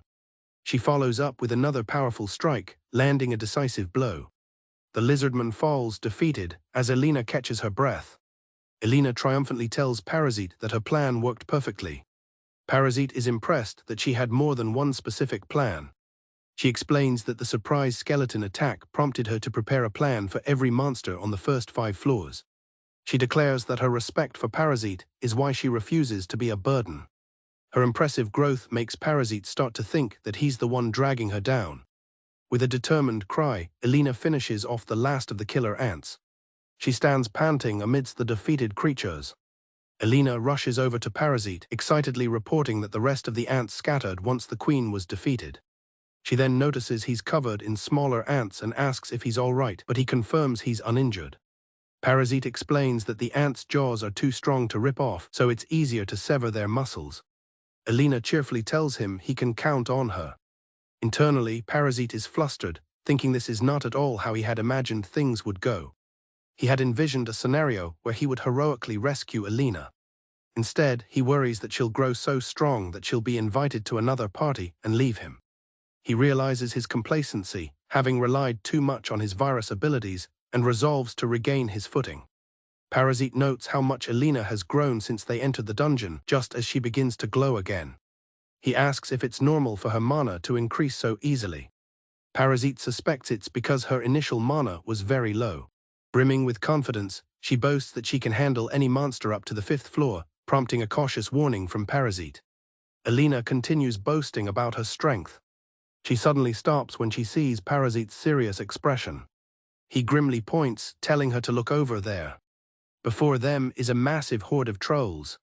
Alina is terrified, recognizing them as monsters far more powerful than anything they've faced. Parasite explains that these are strong creatures usually found on the 20th floor or below, and it is unusual to see a whole group of them here. Alina suggests they retreat.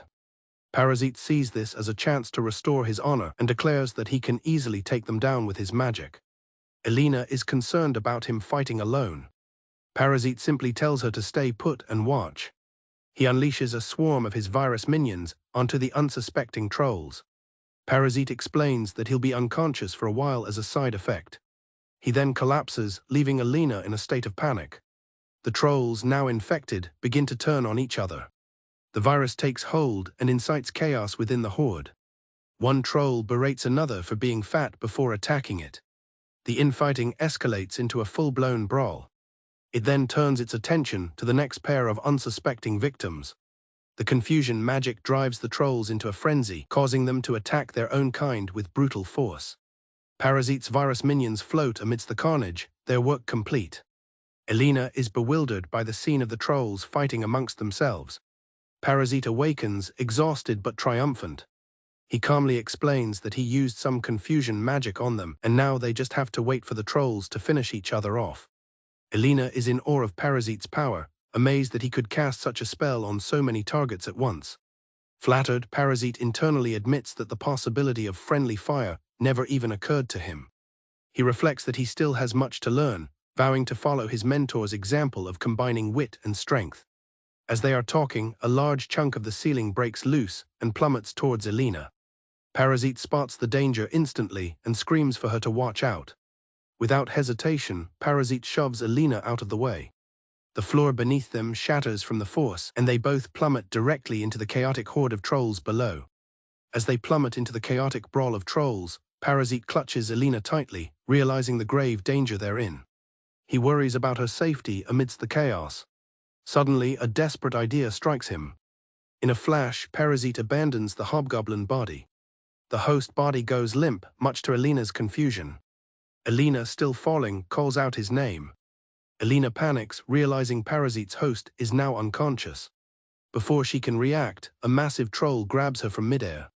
The troll speaks, revealing it's Parasite who has possessed it. He tells Elena he just barely managed to save her and will find a safe place. However, Elena, terrified and not recognizing him, screams. Panicked, Elena struggles fiercely, demanding to be released so she can rescue the unconscious hobgoblin. Parasite realizes his words aren't getting through to her. Desperate, she stabs his hand with her sword. The sudden pain makes Parasite flinch, and he accidentally drops Elena. She quickly regains her footing on his arm. She retrieves her sword. Landing gracefully, she prepares to dash off.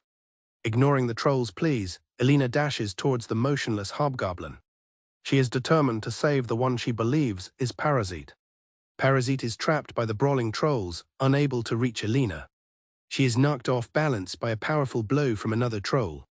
Surrounded by the chaos, she takes a moment to steady herself. Elena stands her ground, shouting that she will not abandon her savior. As she remains defiant, the hobgoblin Parasite previously controlled begins to regain consciousness. Realizing the danger, Parasite's true form zips back into the hobgoblin. Elena, overjoyed, thinks he's woken up. But Parasite, now back in control, urgently warns her to stay away and find safety. A massive troll slams its fist down, separating her from Parasite. Elena is thrown back by the powerful explosion of rock and debris. The ground shatters beneath her, creating a deep chasm that threatens to swallow her whole. Parasite screams Elena's name. She begins to fall into the newly formed abyss. He is horrified that he is too far away to save her. Realizing the fall could be fatal, Parasite makes a difficult decision. Though he desperately wanted to avoid it, he resolves that the only way to save her is to infect her and take control of her body. He surges forward to intercept her fall. Parasite lands at the edge of the chasm, desperately hoping he made it in time. A system notification appears, indicating he has discovered a new symptom, Lucky Eye. He realizes he must have acquired the Lucky Eye skill from Elena. He feels an urgent need to transfer into her body. However, his attempt fails, and he finds himself unable to reach her. Parasite leaps down into the darkness. He is filled with dread as he considers the grim possibilities. Either Elena fell too far for him to transfer, or she is already gone. Racked with guilt, he blames himself entirely. He believes his desire to show off, coupled with his limited knowledge, led to this tragedy. He desperately wishes for Elena's safety. Elsewhere in the dungeon's depths, two adventurers panic amidst the bodies of their fallen comrades. A monstrous spider approaches the adventurers. The female adventurer tells her companion their healer is useless now that she has run out of mana and implores him to fight.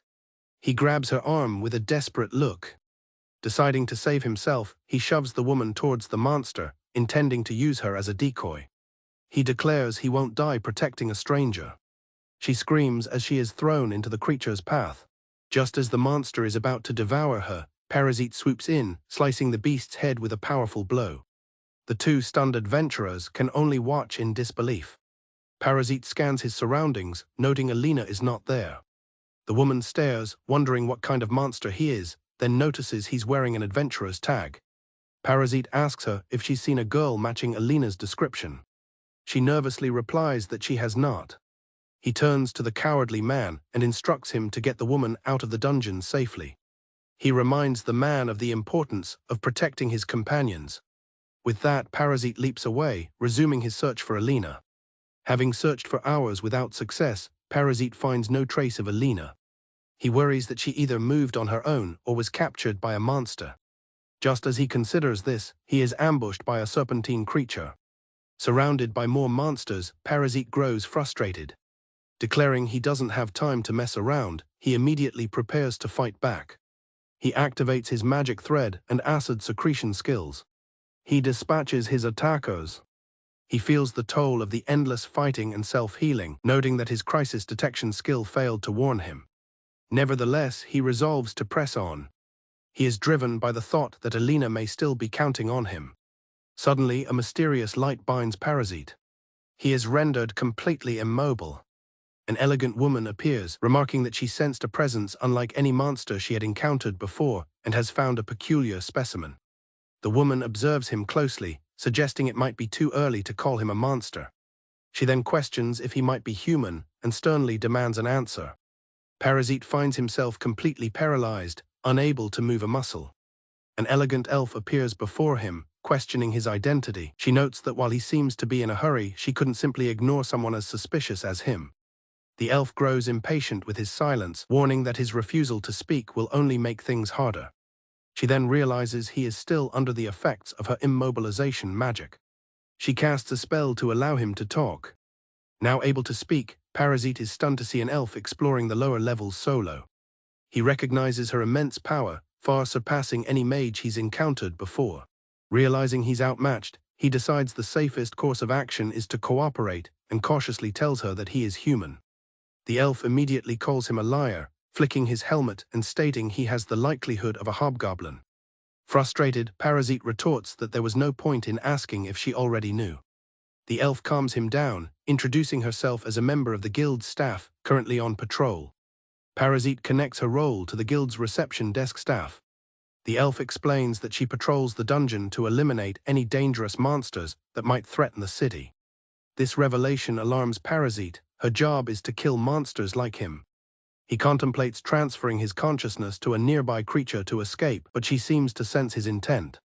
The elf apologizes and rephrases her question, explaining she's more interested in whether his nature is human-like at its core.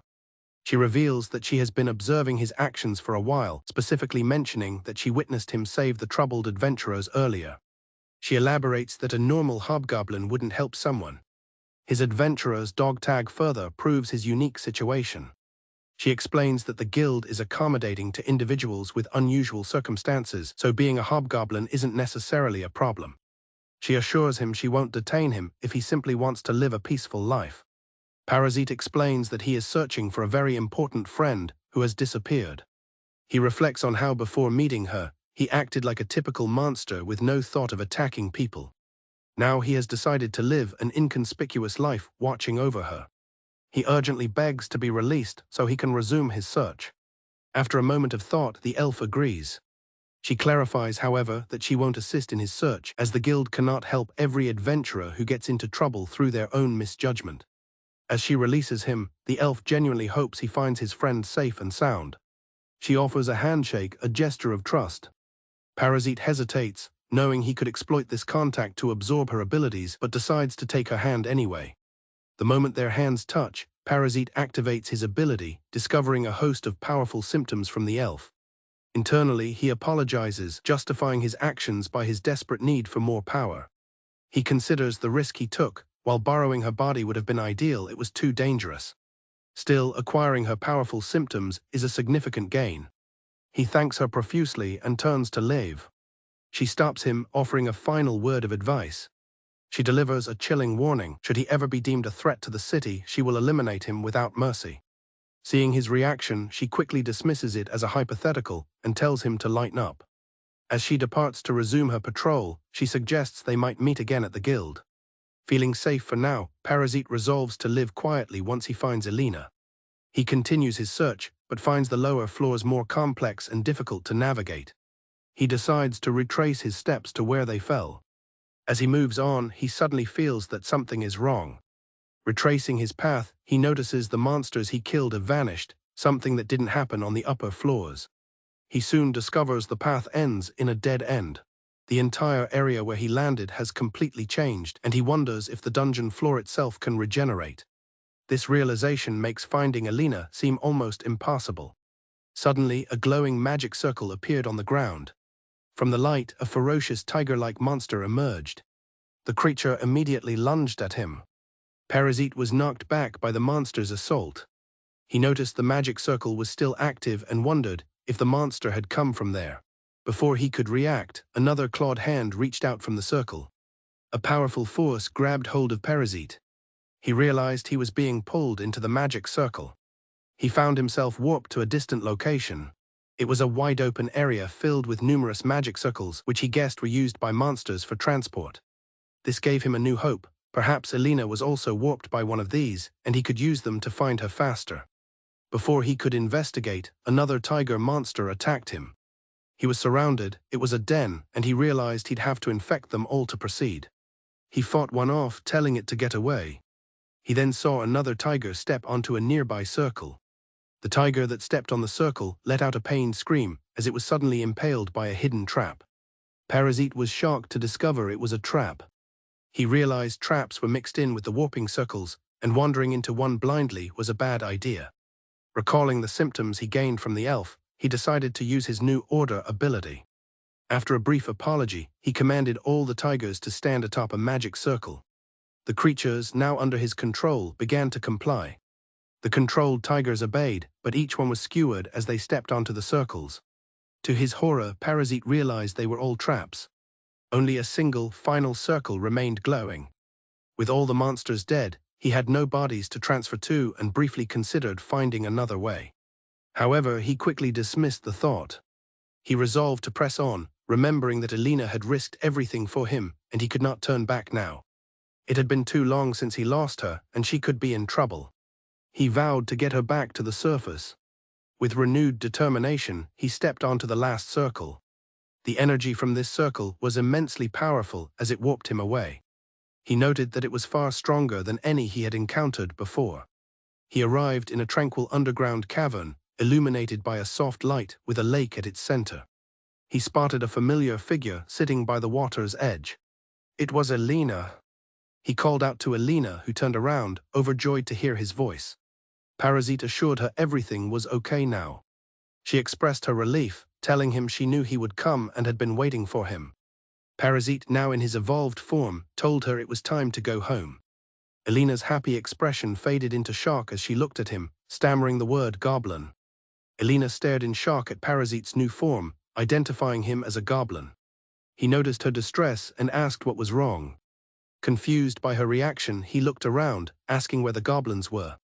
As Parasite moved closer to her, Elena let out a scream of terror. He quickly realized his goblin appearance was frightening her. Elena stammered in disbelief that Parasite was a goblin. He felt a pang of guilt, admitting he knew she hated goblins but that he couldn't change his current form. Seeing his anguish, Elena quickly apologized, saying she didn't mean to scare him and would help him get to the surface. She then promised to stay away from him afterwards. Tears welling in her eyes, Elena apologized sincerely to Parasite. He was utterly confused by her apology. She confessed that although her village had been attacked by goblins, she had never known one like him could exist. Elena admitted she had said terrible things about goblins and begged him to forgive her. Parasite was stunned, insisting that she had nothing to apologize for, as he was the one who hid his identity from her. Flustered by her earnest apology, Parasite tried to calm her down. He assured her it was fine and that he would explain everything. He began his explanation by mentioning the concept of possession magic. Parasite explained that his original body had decayed and he was now a soul borrowing the body of a hobgoblin. Internally, he decided this simplified explanation was better than confusing her with the truth about viruses and reincarnation. He then changed the subject, preparing to tell her something else. He revealed that they had actually met earlier than she thought. He recalled seeing her when she was wandering the forest and thought her smile was nice. Elena was confused, questioning when she was in the forest. She was taken aback by this revelation. Elena suddenly put the pieces together, realizing he was the wolf she encountered with the goblins. Parasite sheepishly confirmed it. He immediately grew flustered, realizing how creepy his admission sounded. He tried to backtrack, but Elena was quiet. To his surprise, Elena was overjoyed. She was touched to know he had been watching over her when even the Adventurers Guild wouldn't. Her reaction moved him to tears. Parasite asked if he could continue to support her. Elena happily accepted his offer, asking him to support her with all his strength. Parasite was overcome with emotion, agreeing immediately. With their misunderstanding resolved, Elena was re-energized and ready to leave. However, she suddenly stopped as she remembered something important. Elena realized that the room they were in had no exit. She explained that a magic circle had brought her there, and she had searched for a passage out to no avail. Parasite confirmed there were only walls around them. He began to inspect the surrounding walls more closely. Using his magic perception skill, Parasite detected magic leaking from a section of the wall. With a powerful strike, he shattered the rock, revealing a hidden passage. Elena stared in awe at his strength. The passage opened into a vast chamber filled with treasure. Elena excitedly pointed out that they were all expensive magic artifacts. While she was distracted, Parasite sensed something else. An immense power was radiating from a large, ornate door at the far end of the room.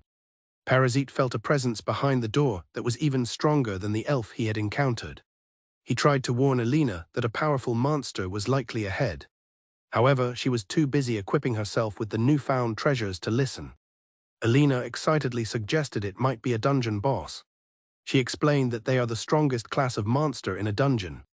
Unlike normal enemies, they revive a few days after being defeated, growing stronger with each rebirth until they become unbeatable.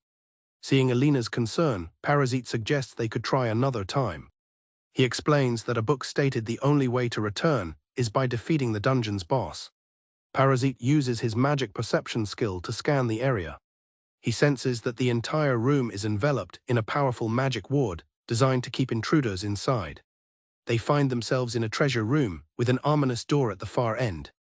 Elena declares that she will face the boss alone if Parasite refuses to come with her.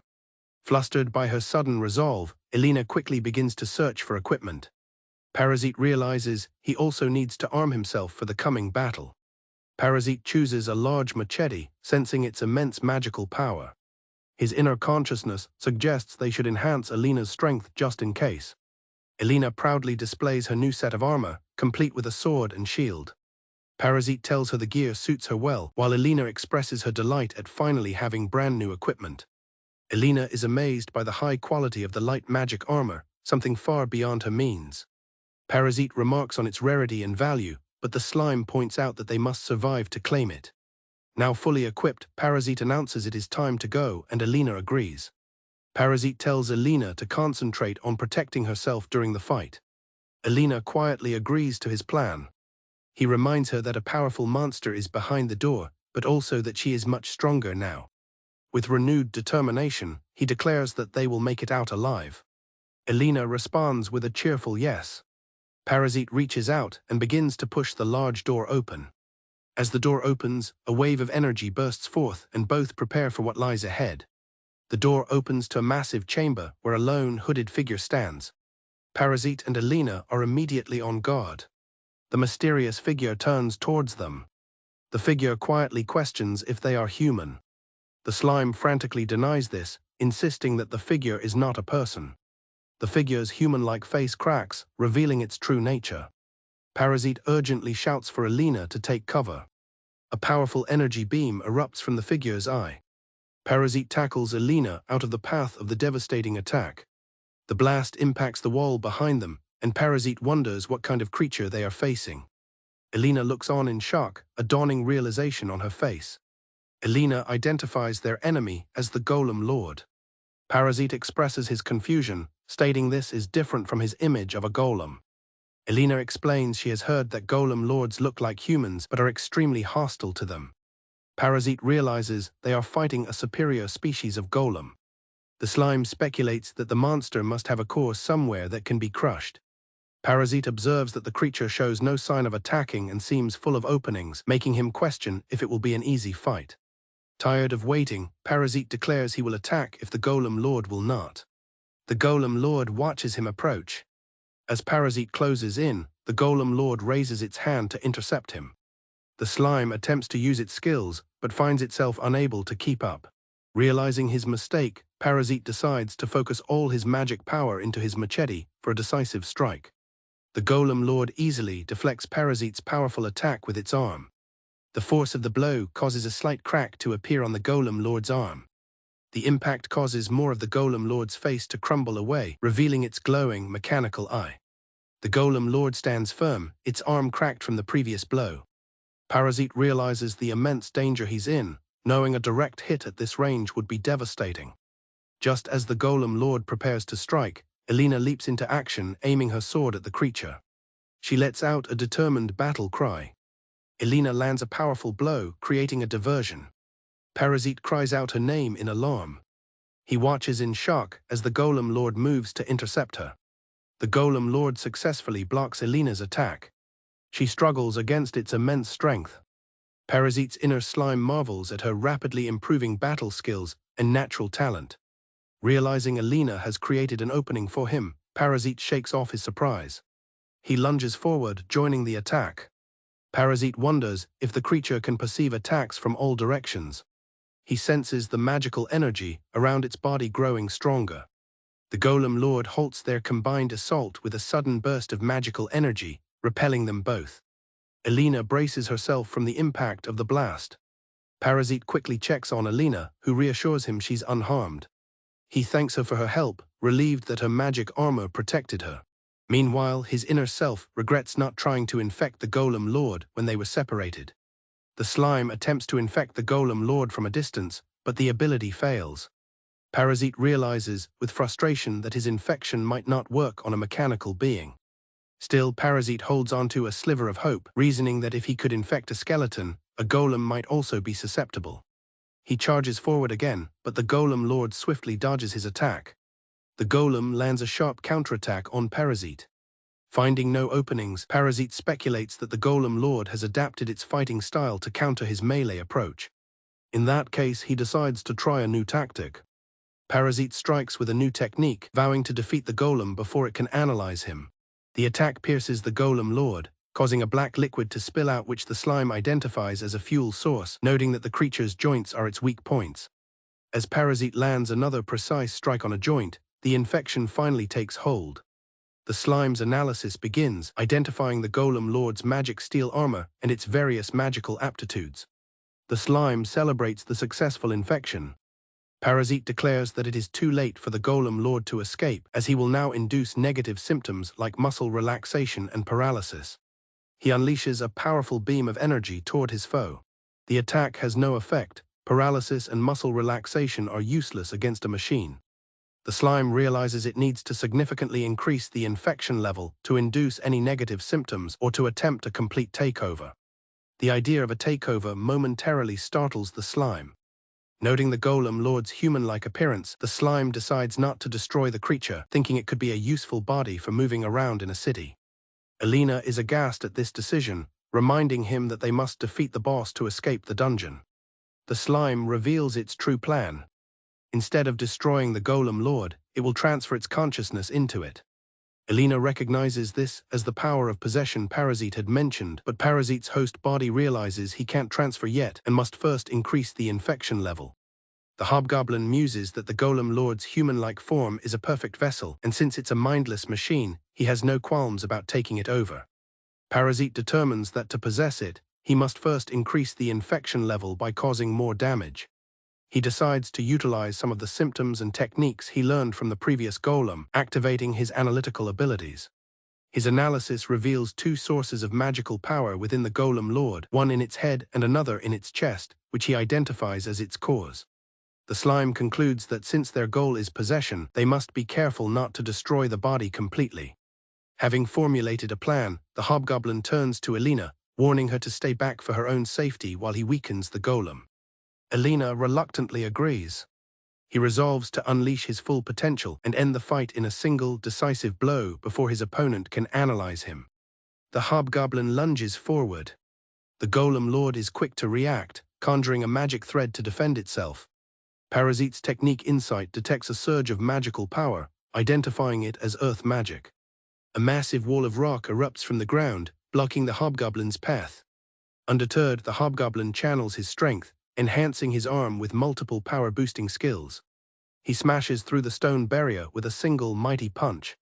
As he bursts through the rubble, the Golem Lord is waiting for him on the other side. The hobgoblin is shocked to find the golem's weapon poised to strike at point-blank range. The Golem Lord unleashes a spray of acid from its arm. The hobgoblin is doused in the corrosive liquid.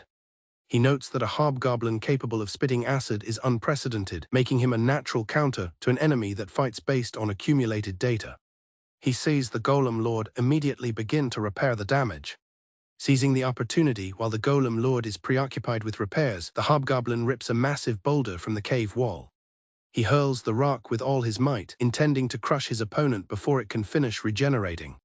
The hobgoblin believes that since the golem is using its magical power for repairs, it should be defenseless. To his astonishment, the golem's hand shoots out and effortlessly catches the immense boulder.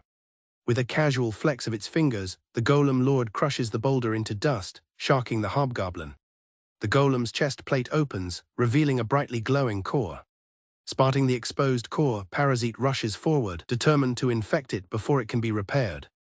Alina's danger detection skill activates, and she frantically calls out Parasite's name, sensing an imminent threat. Before Parasite can reach it, the Golem Lord's core fires a powerful beam of energy. The hobgoblin curses his miscalculation as the blast engulfs him. Throughout human history,